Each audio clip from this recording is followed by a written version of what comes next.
fight commentary breakdowns, fight commentary chats. Welcome. I got a special guest today, Phil Elmore from PhilElmore.com. Welcome, Phil. Thank you. I randomly last night was doing a search and I found one of your sites, Martialist, but you do other things too. So let's start from the beginning. You're obviously, you do martial arts, you're involved in the space. How did you get into it? It was kind of a self-fulfilling prophecy. I had an interest in writing about martial arts, and so I just started doing that. And eventually, my work started to get known online. It's amazing what you can do just by being persistent and annoying. So I've had people say things like, "Oh, there's two constants on the internet. There's adult content and there's Phil Elmore." And fortunately, the two never go together. So at some point, I decided to, as everyone was taught when we started out on the internet back then, I used a series of pseudonyms. But at some point, I decided that I wanted to start working as a writer and get paid for writing. So I sort of hung out my virtual shingle. I started my first website, which was the free web space with my AT&T account at the time. And eventually, I ended up getting some essays in some books. One of the first things I ever had published was a collection called Warriors, which was for Paladin Press. And I contacted Paladin Press to get some author copies of that book. And when I called them, I'm like, "Hi, this is Phil Elmore. I'm featured in your collection, Warriors, et cetera, et cetera." And the person on the other end of the phone said, "And you're the publisher of The Martialist." And I went, "Huh?" And in that moment, I realized that I had done enough that there were people who knew who I was. So I pitched to Paladin Flashlight Fighting, which was my first commercially published book. And I don't want to speak ill of Paladin, but Paladin's approach to marketing, it was great for Flashlight Fighting. And, they published the book. It was the first book of its kind. Back then, you could follow this model where you'd get published through Paladin, and eventually, when enough people knew who you were, you'd strike out on your own because Paladin never really paid that much in terms of royalties. And then when I did Street Sword, a book that I did not want to entitle Street Sword, that was the least awful of the titles they told me I could choose from, and I wish I had saved that list because people have asked me. But they put out Street Sword, and then they proceeded to market it poorly. But I can't complain because the terrible title that they hung on that book sort of guaranteed an enduring infamy. Chris Hardwick on At Midnight on Comedy Central has made fun of the cover of that book. A variety of other people. It's been on The Worst Things for Sale. It's been on, I think, Rotten.com and a bunch of other stuff. And it's hard to complain because, yeah, it's easily something you could lampoon. You can make fun of it easily. But if it makes people aware of who you are and then they notice some of your other stuff and then it kind of pulls them in, there's nothing wrong with that. So over the years, I just became incredibly prolific. I wrote for a number of magazines. And then I wrote for The Martialist throughout all that. And at the height of my activity, I was putting out a lot of content, even a paid subscriber content at one point, back when it was all very primitive and done with manual subscriptions and PDF files and stuff like that. Since that time, I've had occasion to work with a number of internet marketers, and I spent 15 years working for one internet marketer in particular in the survival and self-defense space. And so I recently made the decision to start doing my own internet marketing. Instead of working for the guy, I'm like, well, what if I was the guy? Which brings with it its own challenges. So I put together a package of books that I've been selling this summer that I'm in the process of publishing. How do you sell a collection of books that you haven't finished writing yet? You make it a subscription event and you sell it with some inducements. One of those inducements was a free Zoom seminar about how the self-defense and survival industry manipulates its customers. And manipulates isn't necessarily all negative, but as a writer, your job is to put your hand on the small of the customer's back and sort of lead him gently where you want him to go. So in order to do that Zoom webinar about that, I had to write notes. And I'm like, well, it would be easier to just write an entire book. So I did. I wrote and published an entire book called Confessions of an Internet Marketer. I gave it away to the people who attended the Zoom class. And then I had the class. And I'm still in the process of selling that collection of books. So I'm selling like 500 books. It's like 33 books when you add in the Confessions of an Internet Marketer. So it's $500 worth of self-defense and other men's interest books for $200. And at the end of the summer, I will take everything that I've learned in doing that promotion, and I'm going to create a new offer and market that based on everything that I've learned. And it was with mounting dread that I realized, oh my God, I've become an internet marketer. Much as I didn't want to be, I have kind of a love-hate relationship with internet marketing because I don't enjoy sales. I don't like trying to persuade people to spend money. And I realized that in commerce, that's a necessary component. So fighting against my better nature, I have been sort of dragged of necessity into doing that job. And no one is more chagrined by that than me. What I love about just hearing your story is you're able to turn anything into an opportunity, right? Oh, I get some negative press. Well, if it gets me sales, right? So I like Well, that positive attitude you have. back in the early 2000s, when I first started putting stuff out, and I was a much younger man who didn't mind picking fights with strangers on the internet, that the heat and light of all of that conflict drew a lot of eyeballs. And if it wasn't for entire websites, and this was in the era of the internet bulletin board, forums. Everybody had a forum. Everybody wanted to start their own forum so that they could run it and their rules would be ascendant. And that was very popular back then, before social media really became what it is today.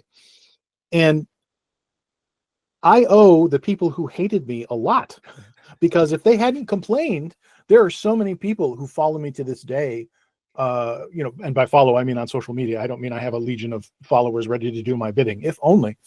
But if not for all of that, those people would not have found me, and I wouldn't have the base of an audience that they have right now. So it's, when you look back on it, especially when you've gained it's a combination of maturity and being tired. I don't pick fights with strangers anymore. For one, I've seen the lifelong enemies that it can generate, and I didn't enjoy that part. And for another, you just reach a point where you're like, I've done this. I don't want to argue anymore. And what's really doubly ironic is when you have friends who are in this space. Like, if I want a new book on knife fighting, I just start asking people that I follow on Instagram, hey, did you write anything new? Which is kind of neat. But at the same time, I then watch them pick fights with strangers on the internet. And I'm like, whippersnapper, maybe you shouldn't do that. And it's such hypocrisy with which I say that, because of course I did that myself. So I amuse myself to no end with my own hypocrisy when it comes to giving that kind of advice. I'm like, you shouldn't do the thing that I did that turned out to have immense benefit for me. But no, seriously, don't, because it's not fun. Yeah. There's a lot of cost. It's really cool, Phil, because I just randomly looked on Amazon and a lot of your books are on there, right? And so, yeah, you're prolific. You've put out a lot of books, man. It's really cool. The stuff on Amazon is just the tip of the iceberg, because for decades I've been ghostwriting and writing for hire for other people. So there are countless books that I can't take credit for having written. I've written for clients. I've written, and some of those were even under my name. So for example, the first 72 hours, if you go to Linktree Phil Elmore, it's like linktr.ee/Phil Elmore, in the weird convention that Linktree has. But on my Phil Elmore Linktree, there's a link to a book called The First 72 Hours. That is a survival book that I rewrote for a company that used to put out that book under Damian Campbell's name. And Damian Campbell has a long history of house publications in the survival and self-defense space. So it was with a certain amount of intimidation that I took on the job to rewrite and modernize that book, because I was aware of the name that I was following up. So that's one of the survival books I've written that actually has my name on it. However, I have written other survival books that I can't take credit for because they were ghostwritten for the people that they were created for. That's the job of a ghostwriter, is letting other people take credit. I've often wondered, I've ghostwritten fiction as well, and I've often wondered if it's weird for a fiction author to answer questions about their own book when they didn't do most of the writing for it. I've never had that problem because I've always been the content generator. It's only recently that I've started to become the guy at the top, the internet marketer himself, doing my own marketing. And, for so many decades now, I've been an article troll. You put the work order under the hole in the hollow tree. You come back tomorrow morning, the output's in the basket outside the tree. Take your work and go. Leave a tip if you feel like it.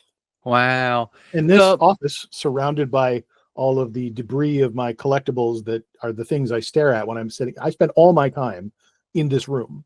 And it's very much a mental game when you spend all that time writing. So you have to find ways if you let yourself become isolated and despondent, it will harm you. Oh And yeah. I allowed that to happen to myself for a number of years. For a while, I was living apart from other people. I was renting a room in the home of somebody that we knew each other, but we didn't spend time hanging out.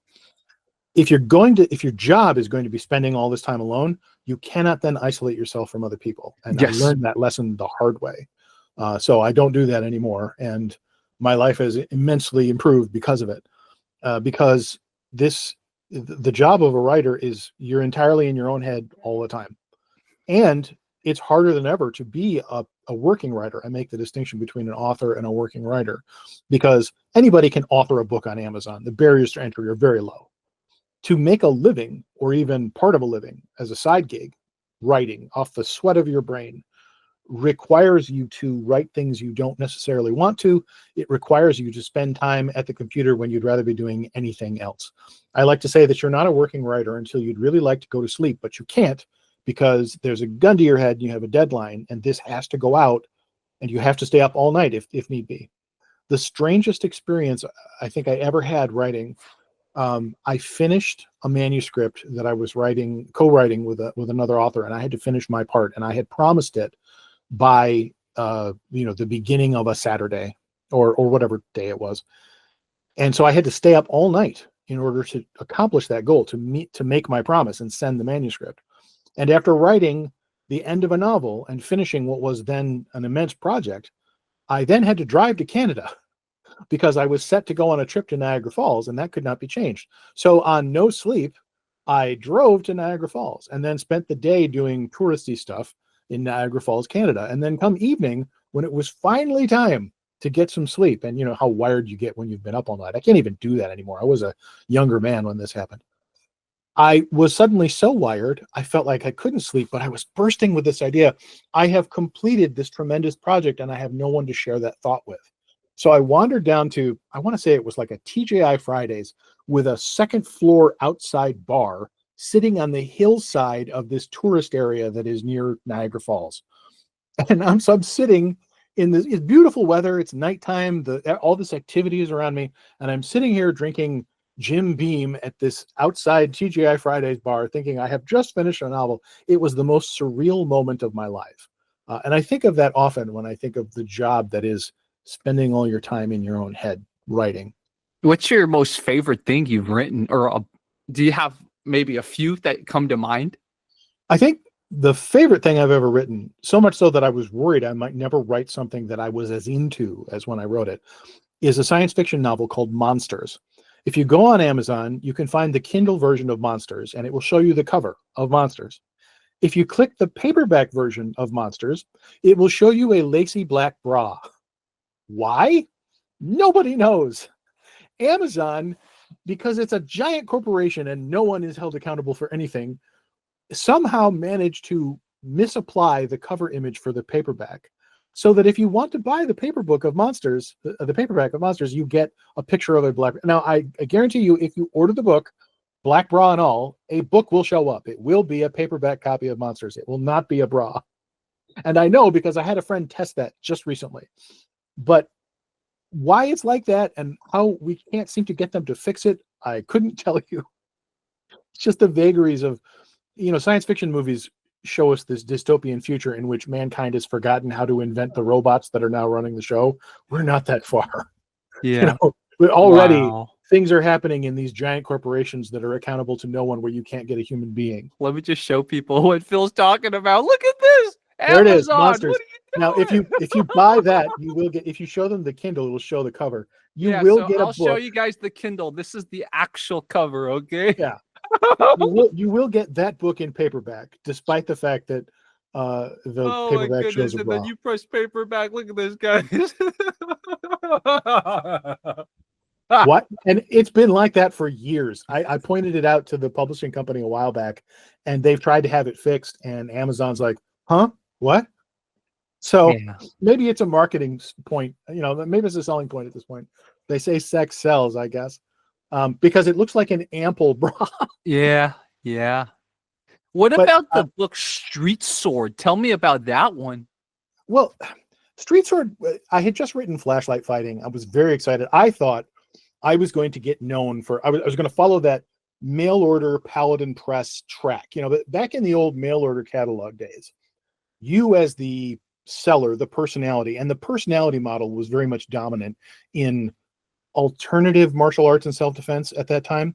So a lot of different personalities had books and videos in Paladin and, you know, TRS Video. TRS is still around, by the way, the TRS Video Company. They now sell physical products. They sell things like, I have a pair of home defense swords that I bought from them, ironically enough. And I knew when I bought it, I was buying something overpriced, and I still bought it because I'm like, I guess I'm susceptible to the marketing. I must own these. But anyway, I thought I was going to get known for writing cool martial arts books. So I write Flashlight Fighting, the first book of its kind dealing with using a flashlight as a striking implement. Small flashlights, not like a mag light as a club. And I followed up, I pitched them Street Sword because I had been looking for a book on basic swordsmanship and not finding what I wanted. The closest I got was, there's a book by Fred Hutchinson, I think is his name, called The Modern Swordsman, which is really more about like home training with a sword than anything else. And I'm like, well, that's interesting, but that's not really what I wanted. So I thought, well, why don't I write it? I have enough skill that I could write that book, so why don't I do it? So I pitched it.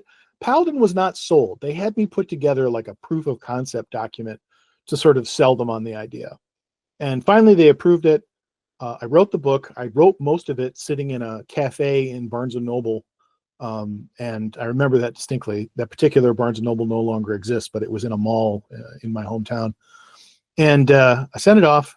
And that's when they sent me the list of titles. I wanted to call the book like Sloppy Swordsmanship or something like that. Kind of the idea that here's the least you need to know to wield a sword for self-defense, not against another sword, but just here's how you would do it so you don't hurt yourself. And they're like, no, here's a list of titles marketing will accept. And from among those terrible titles, I picked Street Sword, Practical Use of the Long Blade for Self-Defense. And the cover of the book is me in a forest. Now, the reason it's me in a forest is because if you stand around on a city street with a sword, people notice. And they make phone calls. So I took those pictures. All the pictures for the book were taken outside in the snow on a friend's property, and he did the photos for me. So they put the book out, and I always felt like it was sort of underserved in the marketing department, starting with that title. I did not know then that eventually it would become this enduring internet hit. So eventually, after years of being in Paladin's catalog, Flashlight Fighting always performed well, Street Sword less so. Eventually, I asked Paladin for the rights to my books back, and this was right before they ended up closing their doors.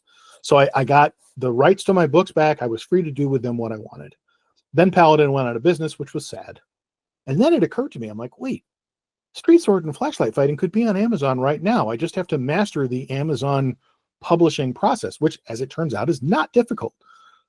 So Street Sword and Flashlight Fighting have consistently been among my best sellers on, not, I don't mean to say they are best-selling books. I mean, of my books, they are the ones that sell the most consistently. No matter what new books I introduce, I'm like, I put out a new book. Like when I put out Street People Strategies, which is all about dealing with when you are approached on the street. Or when I put out a book called People Who Carry Tactical Pens Can't Fight, and Other Dumb Things People Say About Self-Defense, a title that just trips off the tongue. Each time I put out a book like that, I thought that one's going to surge because it's new. Nope. On the top of my list, always Street Sword, Flashlight Fighting. So I can't deny that there's still a demand for those books. And if people weren't making fun of Street Sword, no one would know it existed. Because the single greatest hurdle when you put out a book is you're flicking a penny into a wishing fountain that is full of millions of pennies. There is no way for anyone to notice your particular penny unless someone draws their attention to it. So any kind of publicity can help in that regard, because there's so much competition, you know, with the fact that you today, this moment, could go on Amazon and publish a book right now if you had the files that you needed to upload. It's that simple. And in like 2 days, it'll be live as a paperback. In hours, it will be live as a Kindle. So when you're fighting that, and Amazon had to reduce the number of books you're allowed to publish per day because people are squeezing out AI written books, you know, in minutes. I put a disclaimer on all my books that says that it's, the work of a human being and does not contain AI generated written content. I'm not above using AI as a tool for advertising, to create graphics if I need them, stuff like that. But when it comes to the writing, the AI books that I've seen are not satisfying.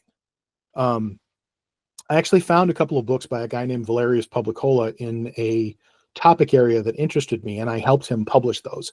And those are on sovereign citizens and First Amendment auditors, because I watched those videos. It's a guilty pleasure watching videos of people get their windows broken and they're dragged out of their car and arrested because they think the law doesn't apply to them, and surprise, it does. So I went looking for books on the topic, and the ones that I found were very disappointing because they were AI generated and not much of a read. So when I found these, I'm like, these are good. These are probably the only comprehensive books on these topics that are now available. So I made sure to get him published, and you can find those under the name Valerius Publicola on Amazon right now. And they're a great read. So anytime I have an interest, I try to monetize it by making a book out of it, since I'm already doing it. So why not leverage that time? Like, I'm going to put out a book as part of my Summer of Content series that is about repairing Zippo style lighters, because that is a hobby I have. It's just one of the things that I do. I haven't done it in a little while because I've been busy with other things, but there's something really soothing about taking an old broken lighter and restoring it to working order. And a Zippo style lighter is just complicated enough so that there's things you can do to fix it. Whereas if something is too simple, you just replace it, or it doesn't break in the first place. If it's too complex, like, some of the electric ignition lighters out there, I can't do anything with that. But you give me something simple, like, a Zippo style petrol lighter. It's got 5 to 10 major parts. You can replace most of those. Then that becomes fun, and it gives you a chance to work with your hands and turn off your brain. Because, my brain is always going as a part of my workday, and being able to turn that off is really helpful sometimes. For those of you who watched this later, I just want to make it clear, guys, I did not know all this. All I found online was Martial List. So it's amazing. I'm uncovering a whole world that Phil's part of. And again, Phil, I got to commend you. You have such a positive attitude, man. It's just like, as you're talking about this, I'm looking up stuff, and you're able to turn lemons into lemonade. Really good props to you. And again, it's funny explaining the thing that I can see from you is that you have a sense of humor. You're able to take these things and be like, well, you guys don't know the backstory. Again, the reason I asked you about the sword thing was I saw your books. I clicked the sword one, and I was like, oh yeah, it's like street sword, but you're standing in a forest, right? You explained why. It's like, yeah, it makes sense now. But to the average person, they're like, oh my God, look at this. Why is he holding a sword in the forest? It makes so much sense. Well, where else would you take a picture without getting in trouble? And I'm particularly sensitive to the sword thing because I once bought one of those sword umbrellas because I thought it was cool. And it was actually a really nice umbrella. The handle was really solid, and it had a strap with a carrying case so you could put it over your shoulder. And I went to the mall once because it was raining, and I put it over my shoulder and immediately got stopped by a security guard and had to show him that it was an umbrella. When a mall security guard goes, "Sir, why are you carrying a sword in the mall?" And you're like, oh. So I'm like, okay, clearly public places, not so great. So back then I used to work in an office, and it was raining one day, and I took it to work with me. And I sit down in my cubicle, and eventually somebody sticks their head in my cubicle and goes, we were kind of wondering why you brought a sword to work. And I looked at him. I said, he answered with the coolest thing I've ever heard anybody say, but I said, why would you assume that it's a sword and not an umbrella? What would make you go straight to sword when clearly a normal person, you would go, well, that must be something other than a sword, because only a lunatic would bring an actual sword because it looks like a broadsword, if that's what you think it is. And he said, and I quote, I just thought today was the day. Oh, which is how you find out that your coworkers are like, that's the sword guy. One of these days he's bringing a sword to work. So it's always fun to see yourself through other people's eyes. Yeah. And when you're as prolific as I have been, there's any number of eyes that you don't know about. Like, I found out at one job, I found out that some photos from articles that I had done got passed around at work before I ever started there. Because when they announced my hiring, they're like, oh yeah, this is the guy. And they're sharing pictures from the Marshalists and stuff like that. And I'm like, I have mixed feelings about that. So, it's always good when I engage with a new employer. I'm like, okay, here's who you're hiring. Let's be aware. And when you've done as much writing as I have, you reach a point where you have so much experience. Most people are willing to overlook the quirks. Like, yeah, okay, so you wrote a bunch of articles for Tactical Knives magazine. For some really straight-laced places, that would be an issue. In Confessions of an Internet Marketer, I actually told the story of how I once wrote the instruction manual for a sewing machine. And the reason that's significant is because A, the sewing machine was a solution in search of a problem, and B, the sewing machine was not finished. So the sewing machine was set to release on a certain day. For the instructions to be ready and printed, they had to be finished before the sewing machine was released. But before it was released, they were still making changes to it because the design was, as we say in the business, in flux. So I had to make up a good portion of that manual. And I know for a fact, of all the things I wrote at that company, the CEO of that company and the billionaire owner of that company who employed that CEO both read this manual and approved it. And then the machine, the Spiegel 60609 sewing machine, turned out to be something no one wanted because it was Lynn Tilton, the helicopter queen, as they call her. She was a billionaire who was fond of flying around in helicopters. As far as I know, she still is. She owned a fashion company, Spiegel, and she owned this company that made pick and place machines, put components on circuit boards, and a subsidiary of that company feeds the components into those machines. Well, she said to Spiegel and the technical side of her business, the two of you work together and invent something.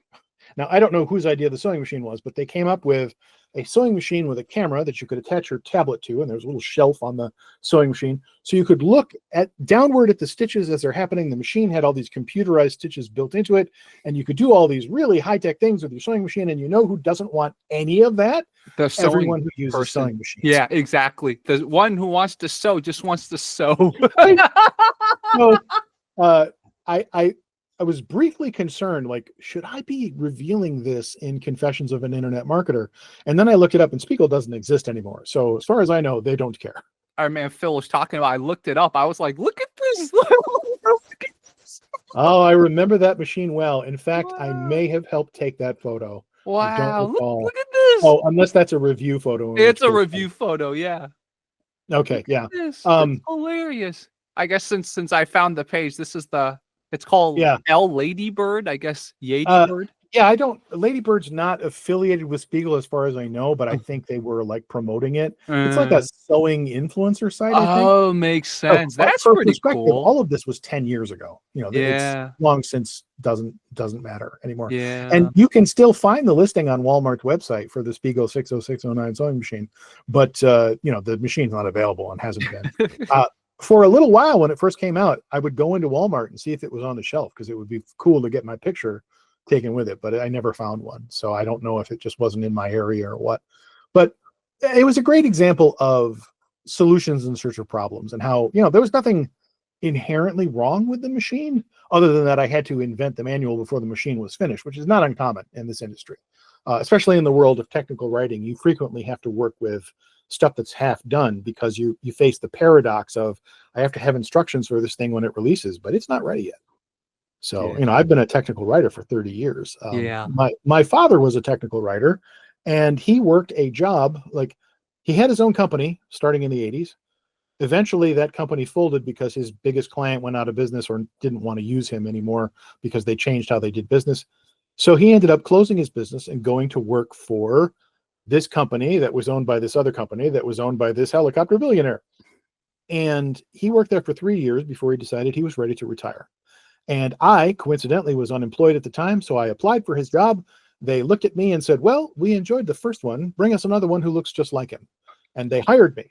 And so for 3 months, I sat with my own father being trained how to do that job. And then I worked at that job for 12 more years. So that was a weird situation. I've never been happier to see someone drive away than after 3 months when my father was finally ready to drive. And he was going to travel the world, and he ended up driving to Alabama and staying there. But, it's immensely expensive to tow a camper with all your worldly possessions. You basically have to put gas in it every couple hours, whether you drive it or not. So he ended up staying at a campground in Alabama because the cost of living is low down there. And as a gun owner, I knew he was never coming back when basically it took him 15 minutes to get a concealed carry permit in Alabama, coming from the state of New York, where it's very different. You know, like you cross the border to Alabama and they're like, welcome to Alabama. Here's your gun. What? Take it, sir. I have a quota. Do you remember the first martial arts class you ever took? What was the feeling like? I do. The first class I ever took was a karate. It was an actual gym class in college. When I was a freshman in college, it was unusual for freshmen to make it into that class because of the demand for it. Oh. So there used to be physical education credits. I took tennis as well. I think I took tennis first, and then this was the second semester of my freshman year. And so you took the class for that credit, and then if you wished to continue, you actually had to pay dues and join the karate club. And I did that for the remainder of my time at college. So it was a fairly normal karate style. It was Cheeto Kwan karate in Alfred, New York. And one thing that it had added to it was Filipino stick fighting. And so I have been doing that for all that time. And I loved it. I fell in love with it the moment they brought out that giant cloth bag full of sticks that are more duct tape than they are rattan by the time, because they got such a beating in those classes. They would fix them with duct tape. And so you'd get the really duct taped up sticks. And instead of going clack, clack, clack, they would go thud, thud, thud. And so it reminded me a lot of when I was in nursery school and they would dump the Legos out and everyone had to race to get the 2 pairs of wheels so they could make a car. Because if you only got 1 pair of wheels, you could make a plane. And if you got no wheels, you were stuck making something that was not a vehicle. And everyone knows that's not cool. Yeah. So yeah, they would bring out the bag of sticks and we would have to try and get a stick that was mostly rattan and hopefully not mostly duct tape. So I'm very particular about the quality of my sticks to this very day. I have a bunch hanging up over there. I hang them so that they don't get all warped sitting in storage. And that touched off a lifelong interest in martial arts. That summer, I remember I was gifted a gift card for the local video rental store. We're talking VHS. That's the era we're in.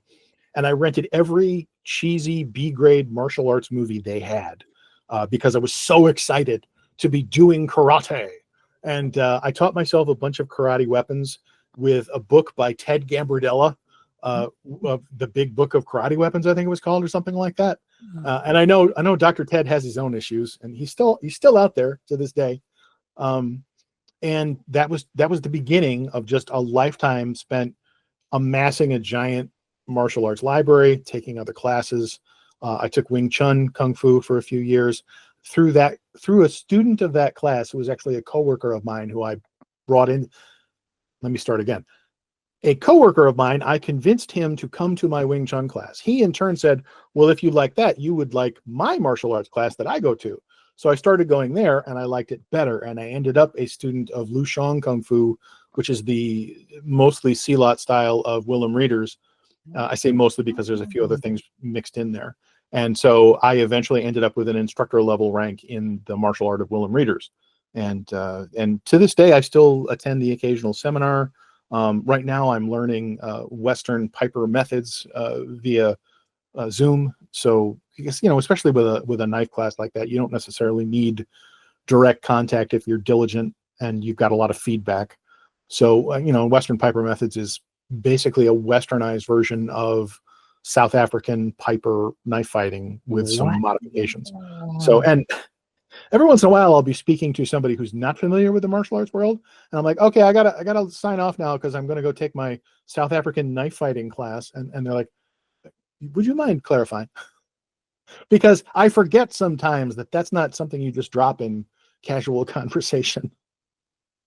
So, we all have our hobbies and mine are weird compared to some. For viewers watching, I just randomly found Martialists and then I saw an email. So I was like, let's email Phil. So it's a really cool, I'm really happy we're having this conversation. I'm really happy we're just talking about our lives, man. I have another channel where I talk about people with interesting careers, and maybe I'll put this conversation there because you're an internet marketer, you're a technical writer. You've done a lot of stuff. What was your dream when you were a kid? What did you think you would be doing? That's a good question. For the longest time, I didn't really know what I wanted to do. I remember when I went off to college, I had this lame idea that I was going to double major in tech or accounting and computer science because, computers, wave of the future, I guess. And then my senior year in high school, I took computer science. I took a programming class and I hated it so much. I'm like, well, I better not do this for a living because it drives me nuts. When you can't make the program do what you want it to do, that feeling of rage, probably not healthy. So I ended up defaulting to accounting. My accounting degree taught me I didn't want an accounting degree, and it taught me that about 3 years into that program. So I ended up graduating from college with a degree I didn't want, but which ironically I've been able to use. So I also graduated with honors, meaning I graduated in their honors program. And I did, as my honors thesis, a collection of short stories, which is the first writing I've ever done.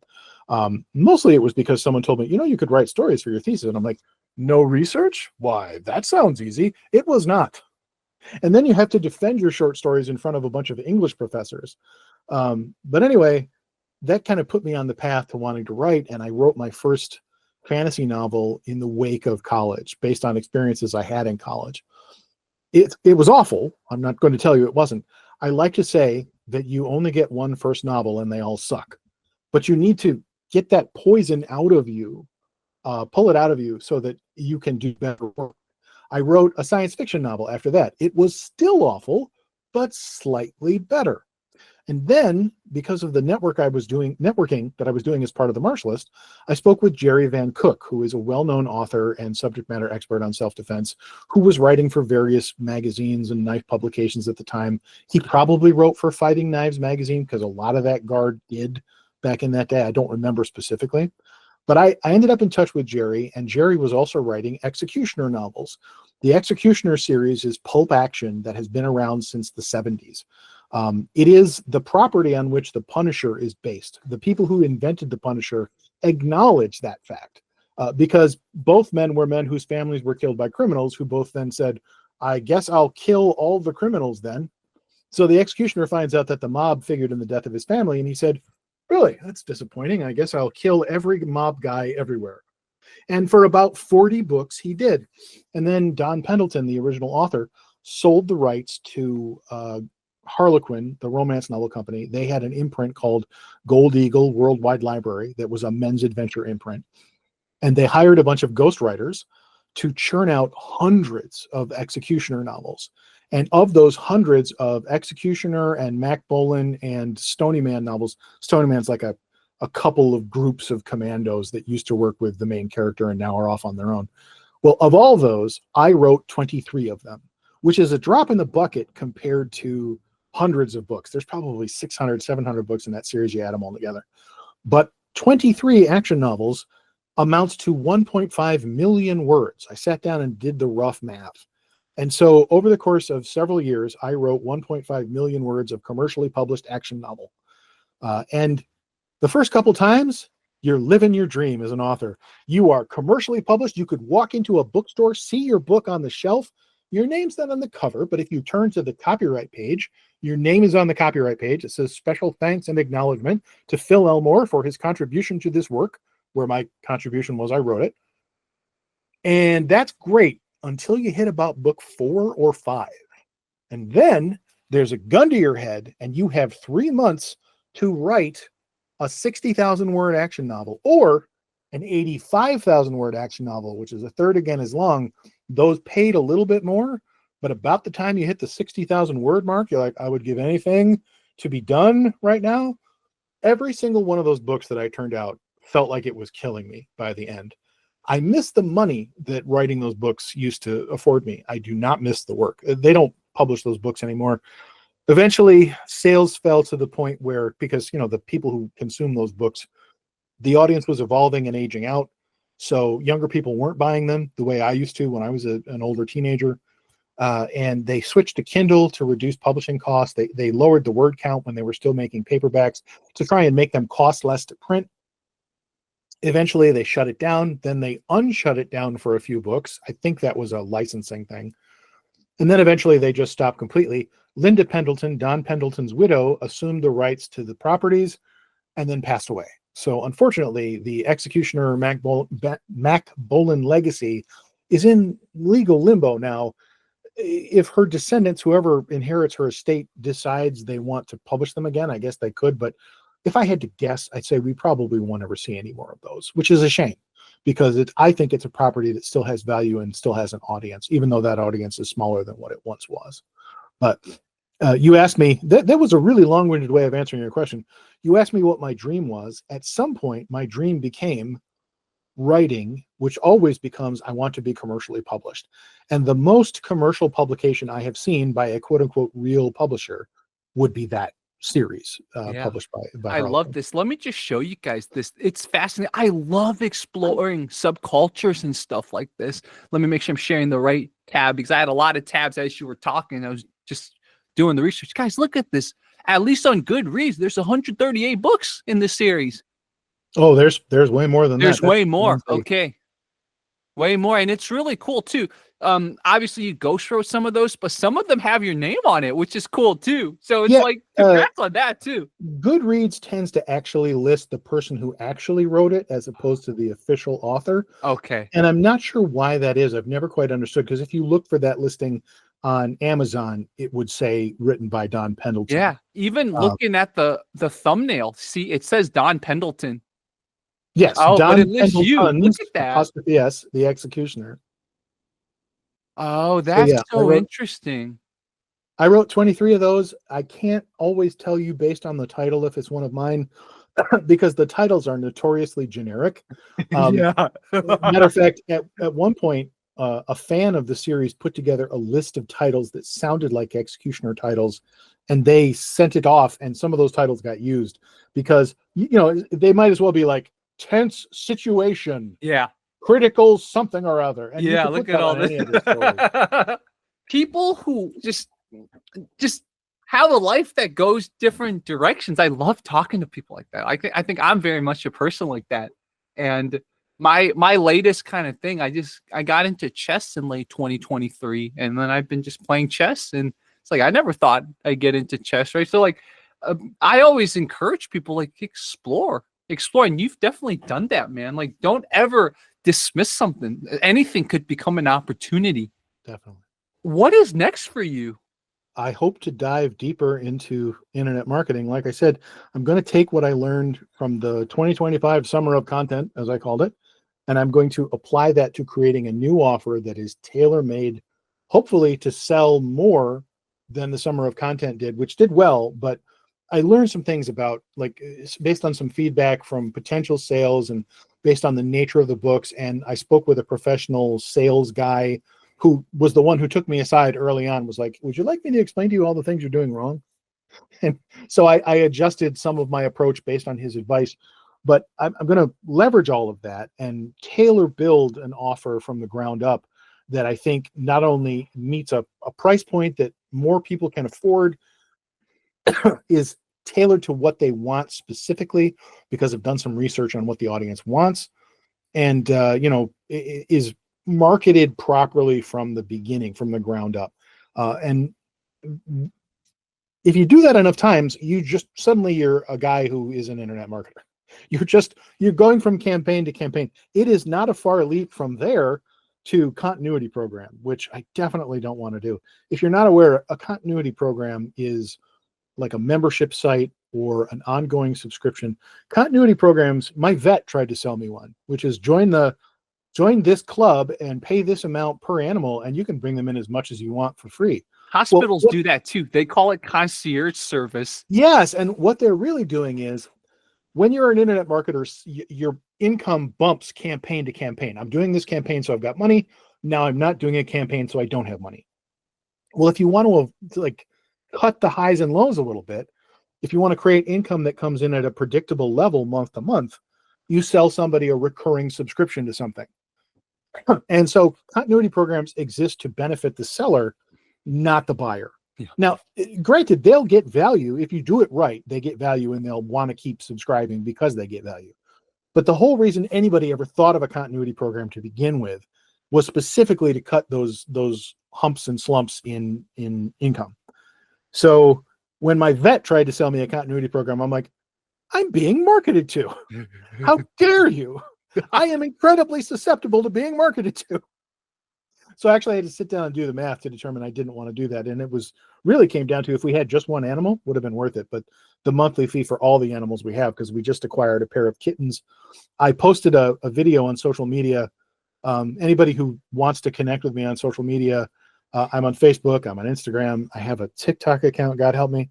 I have an X account. I'm easy to find. I posted a video. I was doing my Western Piper Methods Zoom class, and fortunately I was speaking, so the camera was on me the way Zoom does. When one of the kittens came roaring through the room, jumped over there, came through here, and ran across my keyboard, knocking over a tray of tiny items I keep on my desk. So all of a sudden, the world has turned to chaos, and I had to bleep out what I started shouting because it was shocking, and it is hilarious. It is hilarious watching the kitten surprise me. So that was a rare moment of levity that I had to share with the world, even though it comes at my expense. And I'm very approachable on social media. A lot of the stuff that I sell, the only way to buy it is to reach out to me. I do have a Substack. I started doing Substack. I publish written columns every day on Substack. They come right in your email. It's philelmore.substack.com. And that was because over the years, I've done a lot of writing. I used to do a weekly column for WorldNet Daily News. I did that for 8 years. That was nominally a technology column. This Substack, I can write about whatever I want. So Mondays and Tuesdays and Wednesdays, I cover current events with a theme. So like Mondays is the damage report. What happened over the weekend you want to know about? Tuesdays is more what's happening out there in the world. Wednesdays, I call This Week in Stupid, because particularly dumb stories end up there. On Thursdays, I do a self-defense tip. So this past Thursday, I showed photos of how I built arms for my body opponent bag, because I didn't want to spend $160 on a Bob jacket from Century. Even though I'd love to own one, I did not have $160 to spend on a Bob jacket. So a friend of mine told me, don't do that. Use pool noodles and a jacket from the thrift store and make your own. So I may experiment with some other ways to do that, but I chronicled that in the Substack. And then Fridays, if people want just a free subscription, I do a free column every Friday. Today's was about whether or not AI is something you should be afraid of, or whether you should just go ahead and use it. And I talk about both sides of that. How I learned to stop worrying and love AI. So I have a number of outlets, and all of my hobbies are basically writing. So like I end my workday and I just swivel to this other computer. I spend a lot of time swiveling in this area as I almost knock over my workstation. And then I have a shelf specifically for the cats to hang out on, because we just acquired 2 new kittens, which was going to be 1 kitten and turned into 2 who are sisters. And it's been chaos ever since. So they were living in this office when we first brought them in, because we had to segregate them from our older cat until they were cleared medically. And me and them in this tiny space was not a fun formula. I mean, they're adorable, and I'm a cat guy as it is, but that kind of pushes it. After a week and a half, I was really ready for them to be in the house at large, as opposed to just this room.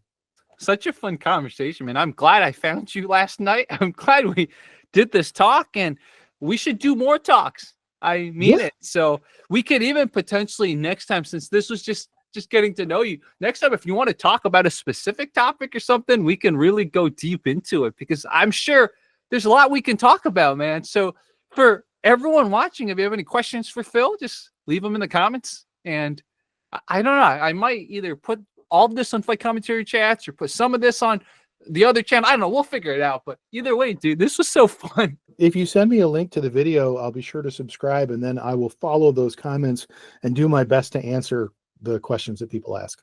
That's awesome. So everyone, this was Phil Elmore. Thank you.